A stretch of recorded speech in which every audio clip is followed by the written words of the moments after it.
ရှင်ရှင်းရဖြင့်ပရိသတ်တွေချစ်ကိုရခဲ့ပေမဲ့မဟုတ်မှန်တဲ့သတင်းတွေထုတ်လွှင့်ခဲ့တဲ့မင်းသမီးဟိုက်ကေဆိုတဲ့မိသားစုဒရမာကားဟာတောင်ကိုရီးယားပြည်တွင်းမှာအကြီးကျယ်အောင်မြင်ခဲ့သလိုနိုင်ငံတကာမှာပါအောင်မြင်မှုတွေကြီးကြီးမားမားရခဲ့တဲ့ဒရမာဖြစ်ပါတယ်။ဒရမာမှာပါဝင်တဲ့သူတွေကတော့ခုချိန်မှာထိတ်တန်းနာမည်ကြီးမင်းသားမင်းသမီးတွေဖြစ်နေကြပြီဖြစ်ပြီးတော့ဒရမာကိုအဓိကကြော်ကြားစေခဲ့တဲ့ကလေးသရုပ်ဆောင်2ယောက်ဟာလည်းအတော်လေးကိုကြီးပြင်းလာကြပြီဖြစ်ပါတယ်။ရှင်းရှင်းရဲ့နဲ့ဟယ်ရီကလေးသရုပ်ဆောင်2ယောက်ဟာဒရမာကိုအတော်လေးရုံလုံးကြားစေခဲ့ပြီးတော့လူတွေကိုစိတ်ဝင်စားလာစေခဲ့ပါတယ်။တောကနေတက်လာပြီးတော့ဟယ်ရီအနိုင်ကျင့်သမျှခံရတဲ့ရှင်းရှင်းရဲ့နေရာမှာတရုတ်ဆောင်တဲ့မင်းသမီးလေးဟာဇက်ကောက်နာမည်ဖြစ်တဲ့ရှင်းရှင်းအဲဆိုတဲ့နာမည်နဲ့ပဲအတော်လေးချစ်ခံခဲ့ရပါတယ်။ဒါမဲ့မင်းသမီးဆိုရှင်အားဟာဒရမာတွေကရှင်းရှင်းအဲလိုမျိုးချစ်စရာကောင်းပြီးတော့ရိုးသားတဲ့သူမဟုတ်တာကို2021မှာပရိသတ်တွေကသိလိုက်ရတာဖြစ်ပါတယ်။ဒီကြောင့်ရာဟာရှင်းရှင်းရဲ့ဖြစ်ချစ်ခံခဲ့ရပေမဲ့ပြင်ပဘဝမှာတော့လူတယောက်ကိုအသက်လို့ဆွဆွဲခံပြီးတော့တာဝန်ယူမှုမရှိပဲ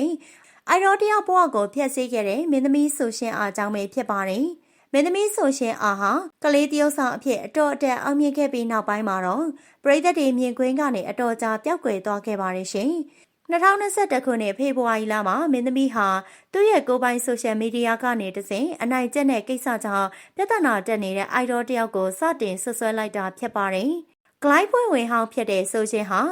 အဲ့ဒီချိန်မှာအလဲတန်းကျောင်းတော်ကတန်းမော်တယောက်ကိုအနိုင်ကျင့်နေဆိုပြီးတော့ဆွဆွဲခံနေရတာဖြစ်ပါတယ်။တစ်ဖက်ကဆွဆွဲသူဟာတသိမရှိပေမဲ့ဆိုရှင်ကအနိုင်ကျင့်တာကြောင့်နင်းနာသူဟာစေဝါကူတာမှုတွေကိုပါခံယူနေရတယ်ဆိုပြီးတော့ပြောခဲ့တာပါ။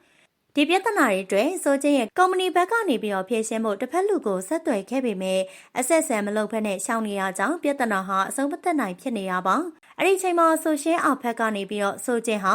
သူမကိုအလဲတန်းကျောင်းတော်ကအနိုင်ကျင့်ခဲ့ကြောင်းဆွဆွဲလိုက်တာဖြစ်ပါတယ်။သူမဟာ Instagram ကနေတဆင့်စိုးချင်ဟာတခြားတငယ်ချင်းတွေနဲ့ပေါင်းပြီးတော့သူမအသွင်ပြင်ကိုဟာတောင်းလုပ်ထားတာတွေလုပ်ခဲ့တဲ့ပြင်သူမကိုနှိမ့်ချပြောတာတွေလုပ်ခဲ့ပူးတယ်ဆိုပြီးတော့တင်ထားတာဖြစ်ပါတယ်။ဒီလိုတွေအပြောခံခဲ့ရတဲ့နောက်ဆက်တွဲအနေနဲ့သူမဟာစိတ်ပိုင်းဆိုင်ရာအများကြီးထိခိုက်ခဲ့ရပြီးတော့လူတွေကိုကြောက်သွားခဲ့တယ်ဆိုပြီးတော့တင်လာခဲ့တာဖြစ်ပါတယ်။အမှန်တော့ဆိုချင်ရဲ့ကိစ္စဟာကောလာဟလာဖြစ်နေပဲပြီးဆုံးသွားရမှာဖြစ်ပေမဲ့အခုလိုမျိုးဆိုရှယ်အာကနေဝင်ပြီးတော့ပြောလိုက်တာကြောင့်ကိစ္စတွေကအတော်လေးကြီးမားသွားခဲ့ပါတယ်။ဒီဆွဆွဲချက်တွေကိုဆိုချင်ဘက်ကနေပြီးတော့ပြန်ဖြေရှင်းဖို့မင်းသမီးကိုဆက်သွယ်ခဲ့ပေမဲ့အဖြေပြန်မရခဲ့ပါဘူး။ရှင်းရှင်းအဖြစ်တယောက်ဆောင်ခဲ့တဲ့ဒီမင်းသမီးဟာဆွဆွဲချက်တွေကိုလုပ်ပြီးတော့တတိထောက်ထားပြဖို့နဲ့အိုင်ရောဖြစ်သူရဲ့ကုမ္ပဏီဘက်ကနေပြီးတော့အသေးချာတိပြုတ်ပေးဖို့ဆက်သွယ်တာတွေကိုလက်မခံမိ။သူမဟာနင်းနောက်သူဖြစ်ခဲ့ကြောင်းကိုပဲတောက်လျှောက်ပြောနေခဲ့ပါတယ်။နောက်ဆုံးမှာတော့ဆိုချင်ဟာသူပါဝင်နေတဲ့အိုင်ရောအဖွဲ့ဖြစ်တဲ့ဂလိုက်ကနေထွက်သွားရပြီးတော့